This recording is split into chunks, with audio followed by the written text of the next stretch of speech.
സ്വാഗതം സുഹൃത്തുക്കളെ, നിങ്ങളേവരെയും everything happiness ചാനലിലേക്ക് സ്വാഗതം ചെയ്യുന്നു.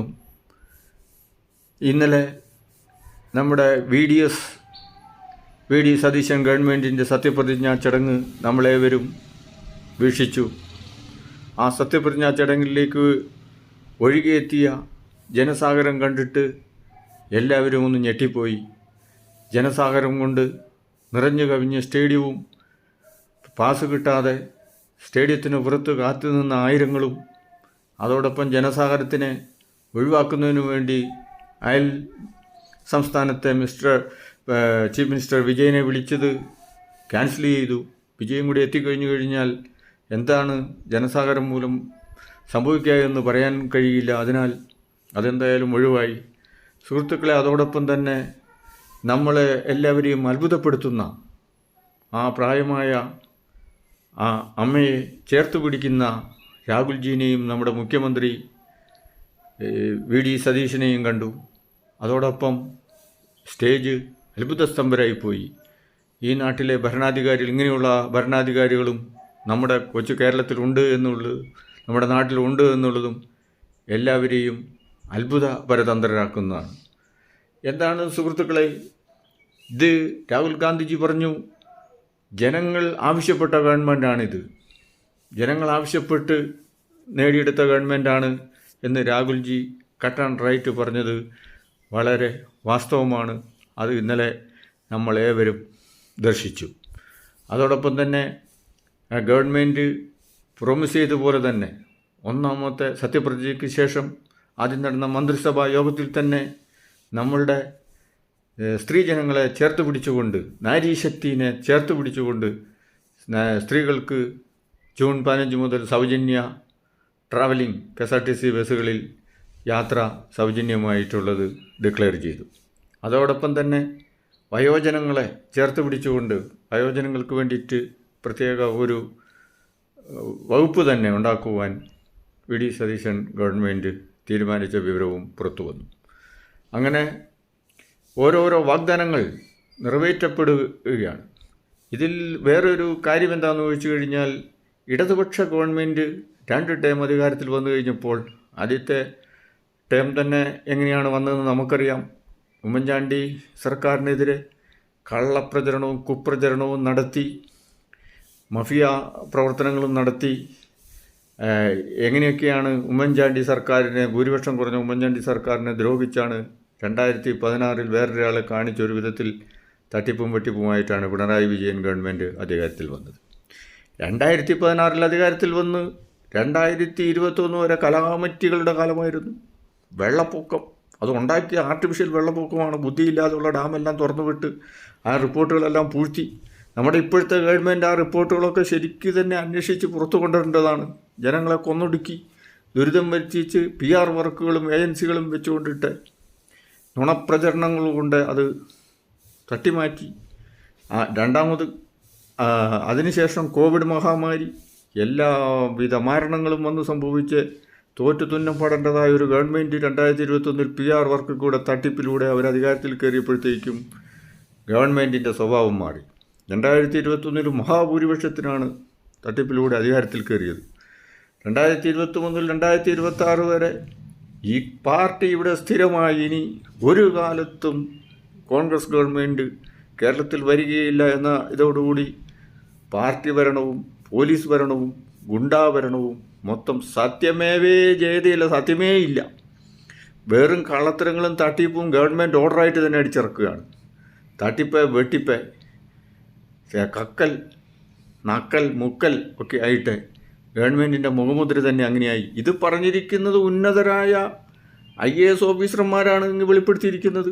അവരെല്ലാം നോർത്ത് കൊറിയയിലെ കിമ്മിൻ്റെ മാതിരിയുള്ള ഭരണം കണ്ട് ഞെട്ടിത്തെരിച്ച് ഒന്നും മിണ്ടാനാകാതെ പോലീസിനെ അഴിച്ചൂരി വിട്ട്, പോലീസ് മുഴുവനും മുഖ്യമന്ത്രിയുടെയും ഭരിക്കുന്ന പാർട്ടിയുടെ പാദസേവകരായി, അടിമകളായി കൊണ്ടു നടന്ന് ഭരണം മുഴുവനും നശിപ്പിച്ച് ജനങ്ങളെ കഷ്ടപ്പെടുത്തി ജനലക്ഷങ്ങൾ കേരളം വിട്ടു മറ്റുള്ള നാട്ടിലേക്ക് പോയി. വിദ്യാഭ്യാസം തകർന്നടിഞ്ഞു. ഊരാളുങ്കൽ സൊസൈറ്റി ഗവൺമെൻറ്റിൻ്റെ കട്ടുമുടിക്കാൻ വേണ്ടിയിട്ടുള്ള വേറൊരു ഉപകരണമായി. ഇങ്ങനെ എല്ലാ തരത്തിലും ജനദ്രോഹം ചെയ്ത ഈ ഗവൺമെൻറ്റിനെ എങ്ങനെയെങ്കിലും ഇറക്കി വിടണമെന്നുള്ള മനസ്സാൽ ശപഥം ചെയ്തുകൊണ്ട് ജനകോടികൾ കാത്തിരുന്നു. ആ കാത്തിരുന്ന സുവർണ മുഹൂർത്തത്തിന് സമയം കിട്ടിയപ്പോൾ ജനകോടികൾ പ്രതികരിച്ചു. അതിൻ്റെ വെളിപ്പെടുത്തലായിരുന്നു സുഹൃത്തുക്കളെ ഇന്നലെ കണ്ടത്.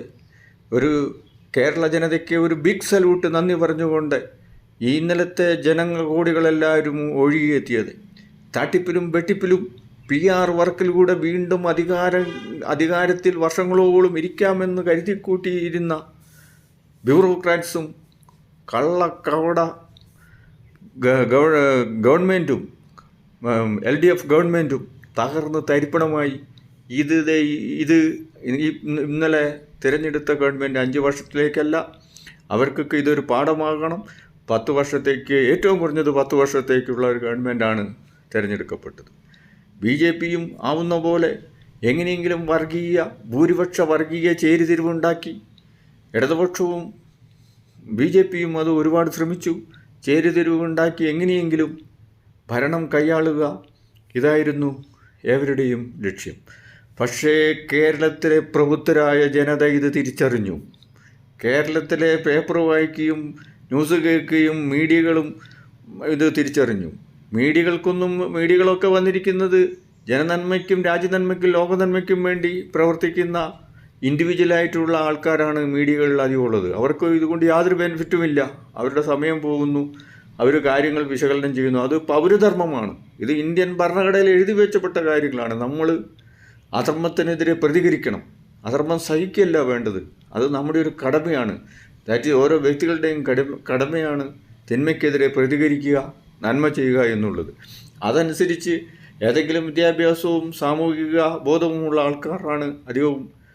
ചില കള്ളമീഡിയകളുണ്ട്, പണം വാങ്ങിക്കൊണ്ടിട്ട് അവർ പ്രൊപ്പഗണ്ട നടത്തുന്നത്. അതൊക്കെ തിരിച്ചറിയാനുള്ള ബോധം ഇന്ത്യയിലെ ജനങ്ങൾക്കുണ്ട്. അതേപോലെ തന്നെ കേരളത്തിലെ പ്രബുദ്ധരായ ജനങ്ങൾക്കുണ്ട്. അതാണ് നമ്മൾ കണ്ടത്. അല്ലാതെ ഇത് കോൺഗ്രസിൻ്റെയോ UDFൻ്റെയോ വോട്ടൊന്നുമല്ല. LDFിലെ സാധാരണക്കാരായ മനുഷ്യർ തന്നെ വോട്ട് ചെയ്ത് നമ്മൾ കണ്ടു. കണ്ണൂർ കോട്ടയും ആലപ്പുഴ കോട്ടയും ഒക്കെ തകർന്നടിഞ്ഞ് EMSൻ്റെയും AKGയും പോലെയുള്ള നേതാക്കളുള്ളതായ ഈ നാട്ടിൽ, അങ്ങനെയുള്ളതായ ഈ നാട്ടിൽ ഏത് രീതിയിലാണ് ഈ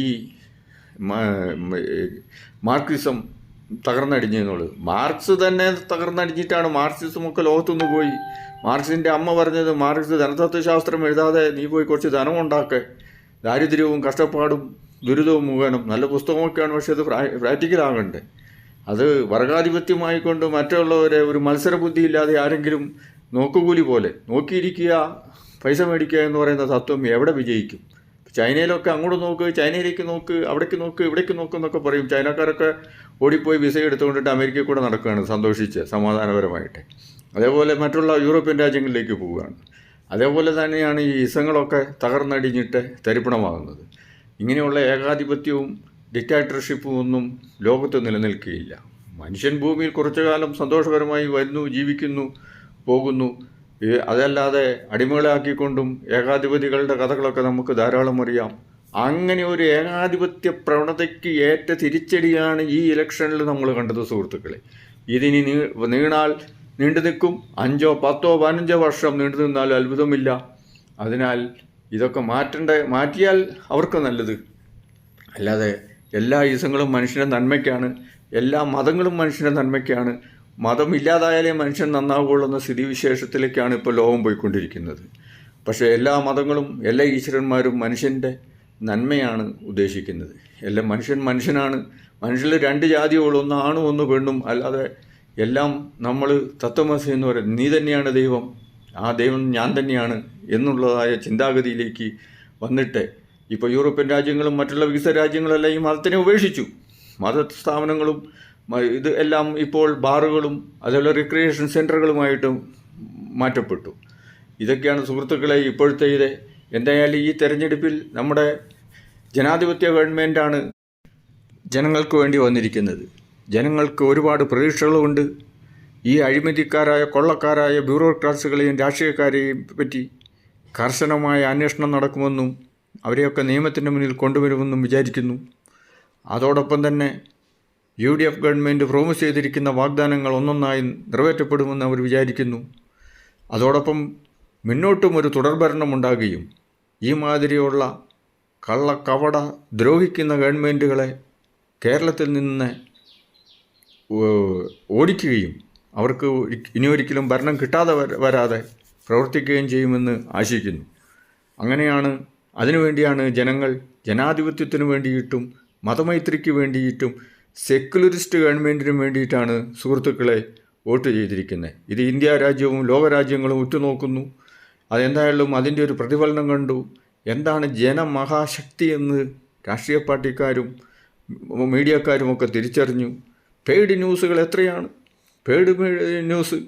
അതേപോലെ റിസൾട്ട് പ്രഖ്യാപിക്കുന്നതിന് മുമ്പുള്ള പണം പറ്റിക്കൊണ്ടിട്ടുള്ള അവരുടെ വാർത്തകൾ, ഇതെല്ലാം കണ്ടു. ജനങ്ങളിതെല്ലാം കണ്ട് അവസാനം കേരള രാജ്യം ഒരു മഫിയ രാജ്യമായി, narcotics drug addicted African or Colombian രാജ്യമായി മാറാതിരിക്കാൻ വേണ്ടി ജനങ്ങൾ ഒത്തൊരുമിച്ച് പ്രവർത്തിച്ച് വോട്ട് ചെയ്ത് ഒരു ദ്രോഹിക്കുന്ന ദ്രോഹ ഗവൺമെൻറ്റിനെ പുറത്താക്കി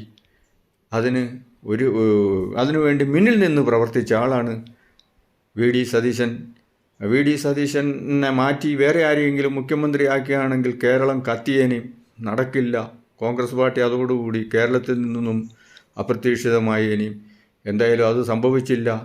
മഹാനായ രാജ്യത്തിൻ്റെ ദേശാഭിമാനമുള്ള ഒരു രാജ്യത്തിൻ്റെ ഒരു തലം മുതൽ മറ്റേ തലം വരെ ധൈര്യപൂർവ്വം നടന്ന് ജനങ്ങളെ മനസ്സിലാക്കിയിട്ടുള്ള രാഹുൽജിക്ക് ഒരു നന്ദി പറയണം. അദ്ദേഹം അത് ക്ലിയർ കട്ടായിട്ട് ജനങ്ങളോട് തന്നെ പറഞ്ഞു.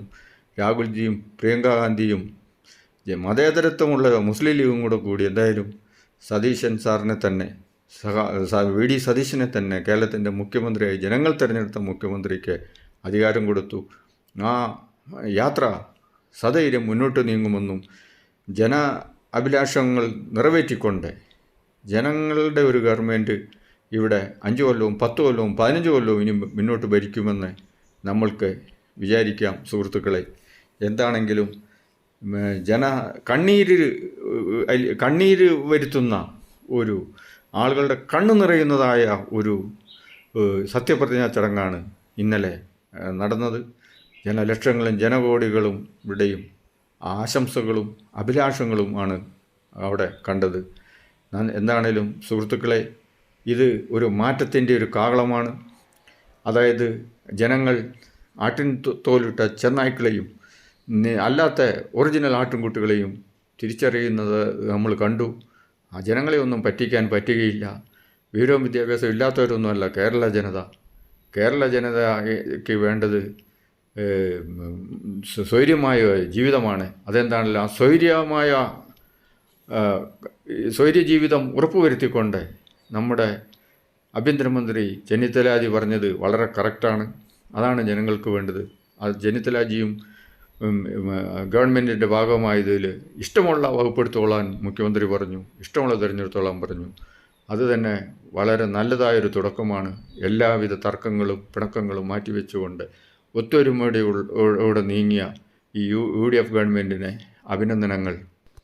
കേരളത്തിന് ഒരു 15 വർഷങ്ങൾക്ക് ശേഷം ഒരു പുതുയുഗ പിറവിയാണ് ഇന്നലെ കണ്ടത്. ഈ പുതുയുഗ പിറവി നമ്മളുടെ തൊട്ട് അടുത്ത സ്റ്റേറ്റായ തമിഴ്നാട്ടിലും കണ്ടു, വിജയുടെ പുതുയുഗ പിറവി. അതേപോലെ കർണാടകയിലും കണ്ടു. ഇപ്പോൾ ഈ സംസ്ഥാനങ്ങളൊക്കെ ഒത്തൊരുമിച്ച് ഒരു മതേതരത്തിനും ജനാധിപത്യത്തിനും വേണ്ടി നിലകൊള്ളുമെന്ന് നമുക്ക് കരുതാം. അതോടൊപ്പം തന്നെ ഇന്ന് ഈ ഗവൺമെൻറ് ഈ കഴിഞ്ഞുപോയ ഗവൺമെൻറ്റിലെ കള്ളത്തരങ്ങൾ,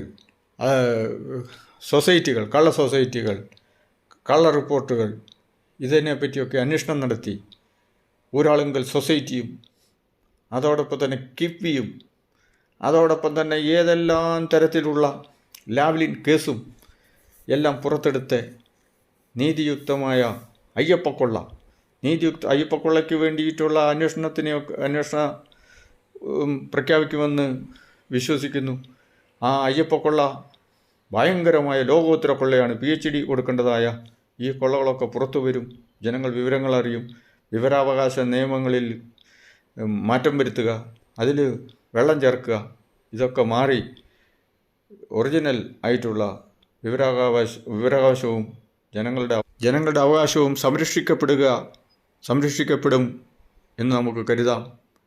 അതോടൊപ്പം സെൻട്രൽ ഗവൺമെൻറ് എല്ലാവിധ സഹായങ്ങളും വാഗ്ദാനം ചെയ്തിട്ടുണ്ട്, ആശംസകൾ അറിയിച്ചിട്ടുണ്ട്. അതേപോലെ ജനങ്ങൾക്ക് ഉപകാരപ്രദമായ പ്രോമിസുകൾ ചെയ്താലും സ്റ്റേറ്റിൻ്റെ വരുമാനമൊന്നും നിന്നു പോകുകയില്ല എന്ന് ഡൽഹി മുഖ്യമന്ത്രി കേജ്രിവാൾ കാണിച്ചു തന്നതാണ്.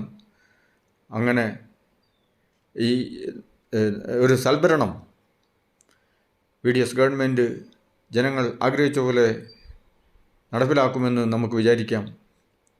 ജനപ്രിയ വാഗ്ദാനങ്ങൾ നടപ്പിലാക്കി വീണ്ടും തുടർഭരണം VDS ഗവൺമെൻറ് നേടിയെടുക്കുമെന്ന് നമുക്ക് കരുതാം. പക്ഷേ സുഹൃത്തുക്കളെ, ചില പ്രത്യേകതകൾ ഇവിടെ ഉണ്ടായിരുന്നു. ഉമ്മൻചാണ്ടി എന്ന മഹാനേതാവിൻ്റെ ഓർമ്മകളും അദ്ദേഹത്തിനോട് കാണിച്ച നെറുകേടുകളുമൊക്കെ ഇന്നത്തെ കേരള ജനത ഓർത്തിരിക്കുന്നതാണ്. അദ്ദേഹത്തിൻ്റെ മകൻ സ്വന്തം പിതാവിനേക്കാളും മികച്ചു നിന്നുകൊണ്ട് പ്രചരണത്തിന് ഒരു പൈസയും ചിലവാക്കാതെ സൈക്കിളിൽ തൻ്റെ നേതാവിനോടൊപ്പം സഞ്ചരിച്ച് മഹാഭൂരിപക്ഷത്തിന് ജയിച്ച് കാണിച്ച് ലോകത്തിനും കേരളത്തിനും ഇന്ത്യക്കും ലോകത്തിനും തന്നെ മാതൃകയായിട്ടുള്ള ഒരു ഇലക്ഷൻ പ്രചരണ രീതി ചെലവില്ലാതെ നടത്തി അദ്ദേഹം വിജയിച്ച് കാണിച്ചു കൊടുത്തു. അതിനെപ്പറ്റി ആരും ചർച്ച ചെയ്തില്ല. അദ്ദേഹത്തിന് തീർച്ചയായിട്ടും ഒരു മന്ത്രിസ്ഥാനം കൊടുക്കണമായിരുന്നു. അതിന് കൊടുക്കുമെന്ന് വിചാരിക്കാം. അതേപോലെ തന്നെ പാർട്ടിയിലെ UDFിലെ മെയിൻ കക്ഷിയായ KK രമയ്ക്ക് ഒരു മന്ത്രിസ്ഥാനം കൊടുക്കേണ്ടതായിരുന്നു. അങ്ങനെ അർഹതപ്പെട്ടവരാണ് എല്ലാവരും എങ്കിൽ കൂടിയും ടൈം വ്യവസ്ഥയിൽ എങ്ങനെയെങ്കിലും അവരെയും ഉൾക്കൊള്ളാറുണ്ടായിരുന്നു. പക്ഷേ സാന്ദർഭികവശാൽ അതൊന്നും ഉണ്ടായില്ല, ഒന്നും കണ്ടില്ല. അതൊക്കെ ഉണ്ടാകുമെന്ന് വിചാരിക്കുന്നു. അതേപോലെ പോലീസ് സേനയിനെ കറപ്ഷനുകളെയെല്ലാം പിരിച്ചുവിട്ട് പുതിയ വിദ്യാഭ്യാസവും വിവരവും സാമൂഹികവും മനുഷ്യത്വവുമുള്ള സത്യസന്ധരായ ഉദ്യോഗസ്ഥരെ സേനയിലേക്ക് തിരിച്ചെടുക്കുകയും എല്ലാ താൽക്കാലിക നിയമങ്ങളും കള്ള നിയമങ്ങളും കൈക്കൂലി നിയമങ്ങളും അന്വേഷിക്കപ്പെട്ട് അവരെയെല്ലാം പുറത്താക്കി, വേസ്റ്റുകളെല്ലാം പുറത്താക്കി ഒരു പുതിയ ജനനേതാവായ VDS നയിക്കുന്ന ഒരു ജനങ്ങൾക്ക് വേണ്ടിയുള്ള ഒരു ഭരണം ഉണ്ടാകുമെന്ന് നമുക്ക് കരുതാം. അതോടൊപ്പം തന്നെ ജനപ്രിയമായ അഴിമതിരഹിതമായ ഒരു ഭരണം കാഴ്ചവെച്ചുകൊണ്ട് മറ്റുള്ള സ്റ്റേറ്റ് ഗവൺമെൻറ്റുകൾക്കും ഇന്ത്യ ഗവൺമെൻറ്റിനും തന്നെ ഒരു മാതൃകയാകുമെന്ന് നമുക്ക് കരുതാം. അതേപോലെ ഉന്നത വിദ്യാഭ്യാസ രംഗത്തും നല്ല മന്ത്രിമാർ വന്ന് ഇവിടുന്ന് നമ്മളുടെ ബ്രെയിൻ ഡ്രെയിൻ യുവജനങ്ങളെല്ലാം സ്വാതന്ത്ര്യവും സമത്വവും സാഹോദര്യവും ഐശ്വര്യവും സന്തോഷവും ലാക്കാക്കി വിദേശ രാജ്യങ്ങളിലേക്ക് ഫാമിലീസ് കുടുംബത്തോടുകൂടി കുടിയേറുകയാണ് സുഹൃത്തുക്കളെ. ആ കുടിയേറുന്നവരാരും തിരിച്ചു വരുന്നില്ല. ഇത് നമ്മളുടെ സംസ്ഥാനത്തിൻ്റെ നമ്മുടെ രാജ്യത്തിൻ്റെ ഫോറിൻ റിസർവും അതോടൊപ്പം തന്നെ ബ്രെയിൻ ഡ്രെയിൻ ഉണ്ടാകുന്നു. അവരൊക്കെ തിരിച്ചു വരണം. അതിന് തക്കതായ ഉന്നത വിദ്യാഭ്യാസ മാതൃകകൾ ഇവിടെ ഉണ്ടാകുമെന്ന് നമുക്ക് കരുതാം. നല്ല ട്രാൻസ്പോർട്ട് സിസ്റ്റം ഉണ്ടാകുമെന്ന് കരുതാം. ഗവൺമെൻറ് എന്ന് പറയുന്ന ഒരു എഫിഷ്യൻസിയുടെ പര്യായമായിട്ട് ലൈക്ക് ജപ്പാനെ പോലെയും അതേപോലെയുള്ള നമ്മുടെ യൂറോപ്യൻ കൺട്രീസ് സ്വീഡൻ, ജർമ്മനി പോലുള്ള രാജ്യങ്ങളെ പോലെയും ഉണ്ടാകും. അതോടൊപ്പം തന്നെ 65 വയസ്സ് തികഞ്ഞ ഏവർക്കും ഒരു സബ്സ്റ്റാൻഷ്യൽ എമൗണ്ട്, നല്ലൊരു തുക എല്ലാ ജനങ്ങൾക്കും പെൻഷൻ കിട്ടുന്നതായ ഒരു പെൻഷൻ പദ്ധതി ഗവൺമെൻറ് നടപ്പിൽ വരുത്തും അതിനെപ്പറ്റി ചിന്തിക്കുമെന്ന് നമുക്ക് കരുതാം. സോഷ്യൽ സെക്യൂരിറ്റി പോലെ അങ്ങനെ നമ്മുടെ സംസ്ഥാനത്തിൻ്റെ കടങ്ങളെല്ലാം വീടിക്കൊണ്ട് നല്ലൊരു മാതൃകാ സംസ്ഥാനമായിട്ട്, എങ്ങനെയൊക്കെ പറഞ്ഞാലും കേരളം ഒരു മാതൃകാ സംസ്ഥാനം തന്നെയാണ്. അത് ഈ 10 വർഷത്തെ കട്ടുമുടിപ്പിക്കൽ ഭരണം നമ്മുടെ സംസ്ഥാനത്തിന് ഒരുപാട് കാര്യങ്ങൾ പുറകോട്ടടിച്ചു.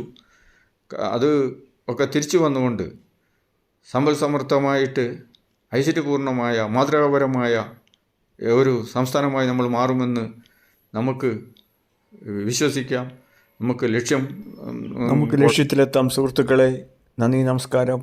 I am captain grand master Shaji Mathew. Like ചെയ്യുക, കമൻറ്റ് ചെയ്യുക, ഷെയർ ചെയ്യുക സുഹൃത്തുക്കളെ. Thank you. ഔട്ട്.